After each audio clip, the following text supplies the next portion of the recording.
I want to begin this afternoon with a few observations on the rather abrupt end to the President's case.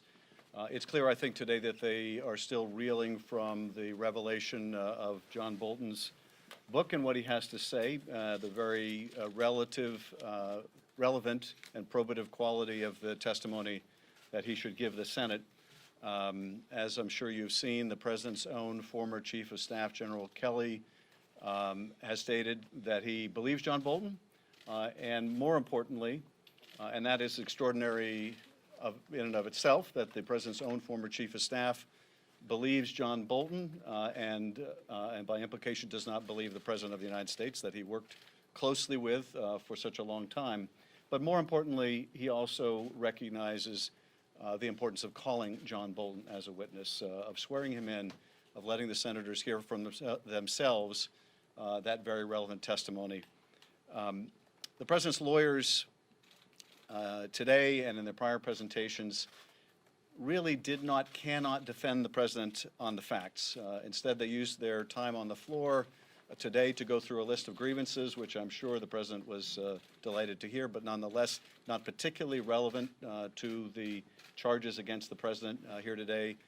They used their time in defense to smear the Bidens, an object that they unsuccessfully sought to do with the whole Ukraine scheme, attack the managers and other distractions. But in terms of the actual facts themselves, while they have at their disposal any number of administration officials and agency officials who worked with the President, by the President through this whole period of time, did they choose to rely on any of them, call any of them, hear from any of them that could come and testify and support the President's position? And the answer is not a single one, because none of them can. And the one that has now offered to come forward, they're determined to try to prevent. But I don't think, frankly, that we could have made as effective a case for John Bolton's testimony as the President's own lawyers. And part of the way they did that today was the bulk of Mr. Sekulow's argument was, this is merely a policy difference. That's all this is. They're seeking to impeach the President over a policy difference.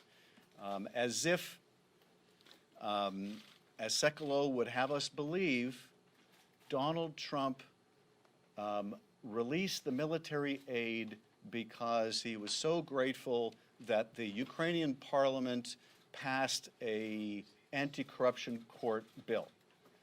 And he was just waiting for that the whole time. Okay, no one believes that.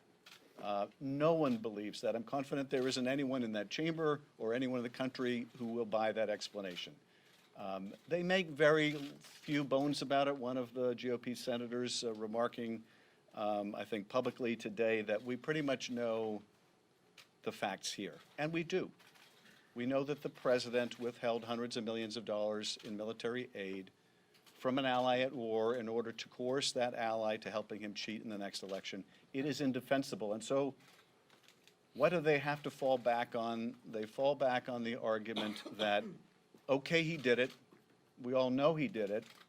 But we're going to find a criminal defense lawyer whose expertise is not really constitutional law and who admits he is out of the consensus on this to come in and make the argument that is effectively the Constitution says so what. That abuse of power, you cannot impeach a president for abuse of power because it's too nebulous a concept. As if Article 1 simply reads abuse of power and it sets out nothing further, as if he has been impeached for the mere label abuse of power, as if the article didn't charge him with withholding military aid, a vital meeting, and seeking to get foreign help in his election to help him cheat. But of course, that's exactly what the article charges. And that is evidently what they cannot contest. And so the question, there are really two questions. The first is foundational, and that is, will there be a fair trial? Up until this point, all the senators have heard is argument. A fair trial involves witnesses, and it involves documents. So the question that will now be before the senators, they'll have questions for us in the next 2 days, but the question squarely before the senators is, will there be a fair trial? Will there be a trial that Americans overwhelmingly want? Those that are for or against the President overly want the trial to be fair, which means the calling of witnesses. So that is the threshold issue. that the Senate will have to decide. We know what those witnesses will say because they've said it already. They said it during the course of our proceedings, as we showed Mick Mulvaney admitting that the aid was tied to these investigations, Sondland admitting that while the president claimed no quid pro quo, he effectively described a quid pro quo, that in order to get that military aid, the president of Ukraine was going to have to go to the mic and announce these investigations, and what's more, he should want to do it. So the question is, with a conduct that egregious, are we prepared to say that we will simply have to accept that in this president and future presidents, that we'll have to accept the idea that a president can so blatantly sacrifice the national security of his country in order to get help cheating in the next election?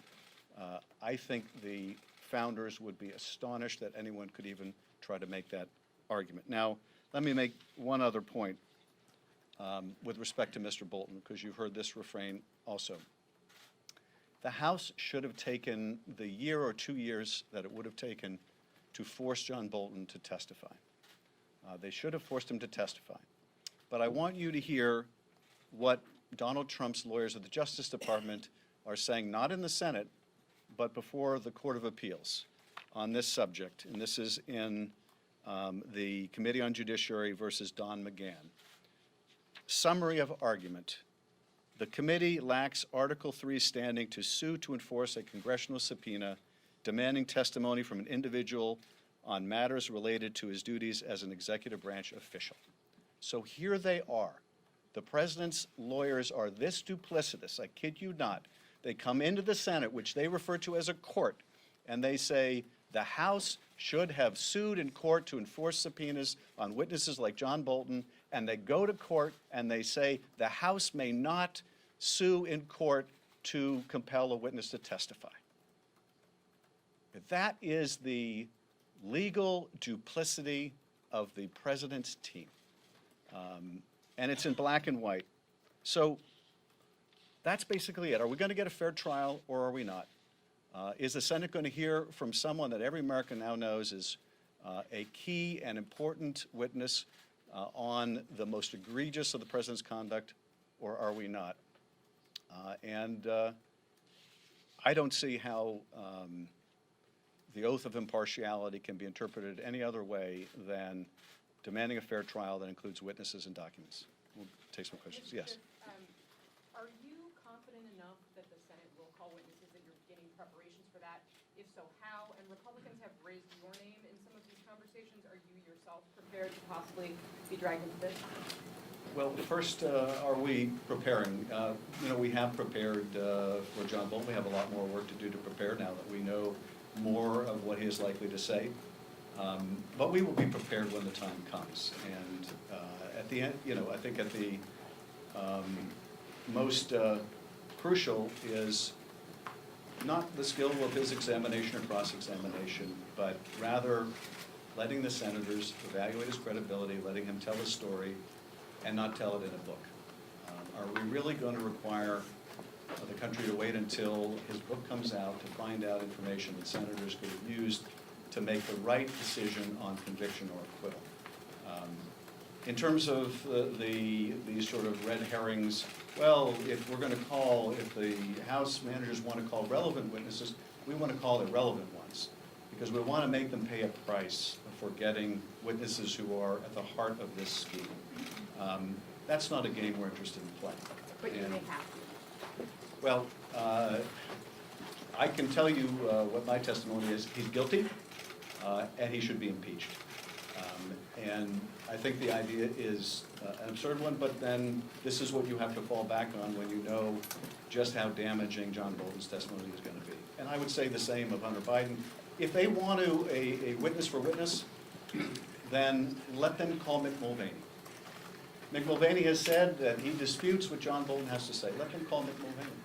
Let them call Secretary Pompeo. Let them call people that are recipient witnesses to this scandal and this corrupt scheme.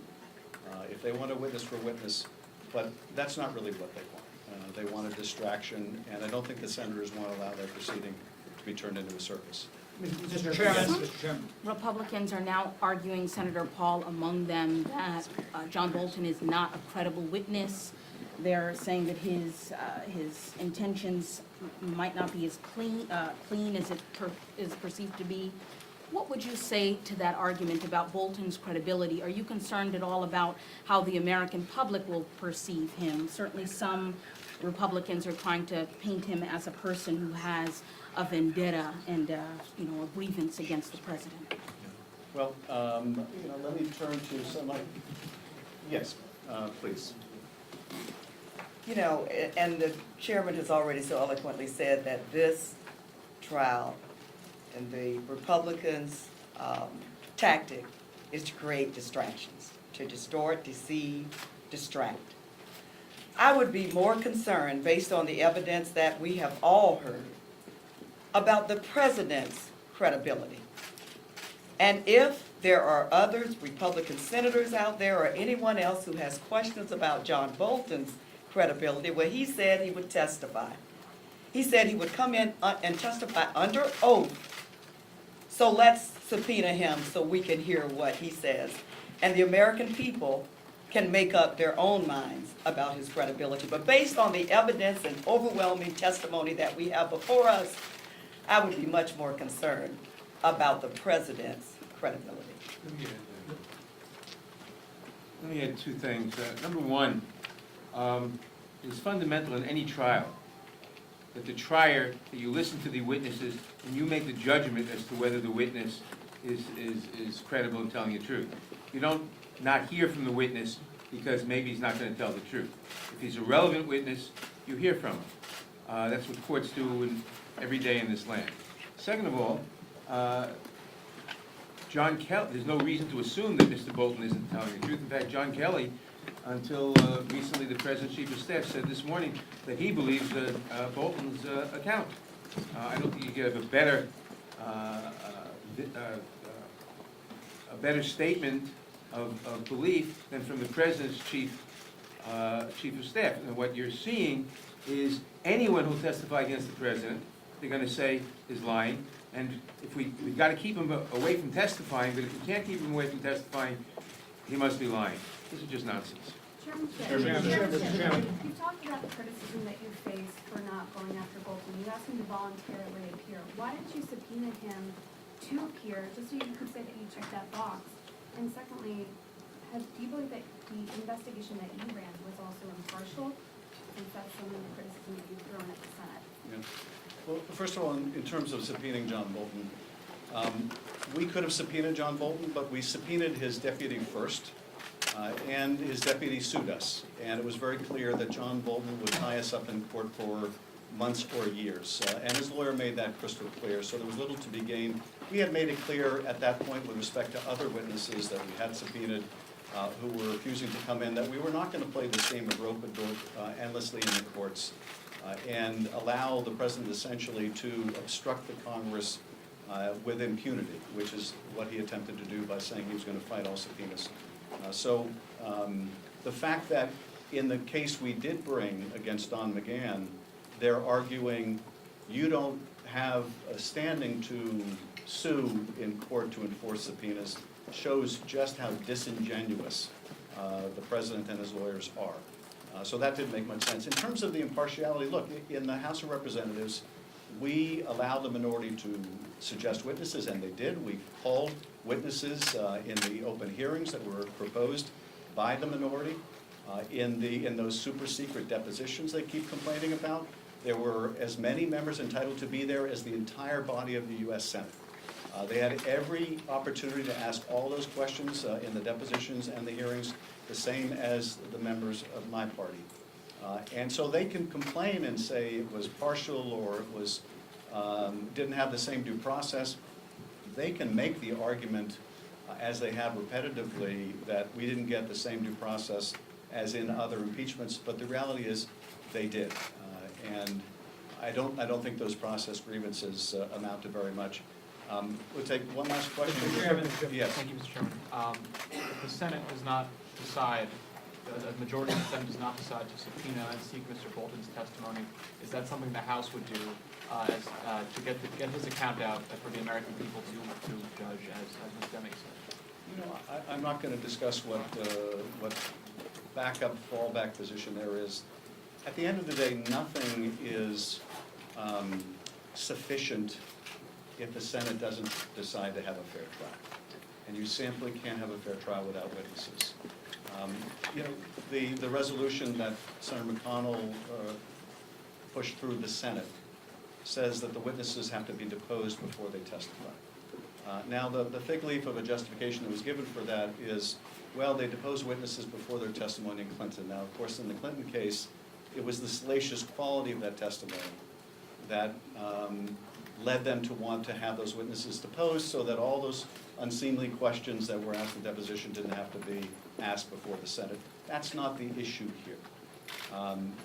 Why, if the senators have the opportunity to hear directly from John Bolton, would they, number one, not want to do it, and number two, even if they do it, want it to be done in a deposition form?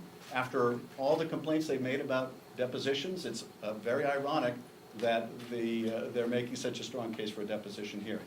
But look, we're not in the investigative stage anymore. We are in the trial.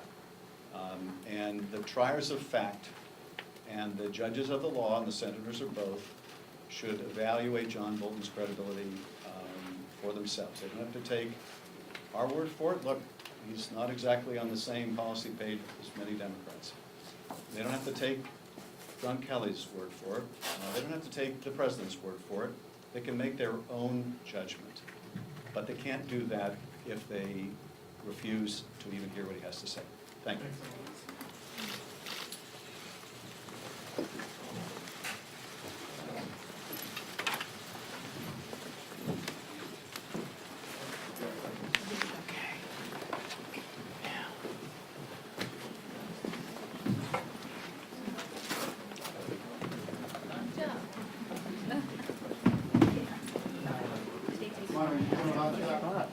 Hey, it's Alex. Hey, can you check and see if you want Casey coming out of this break? Rudy, they fixed it.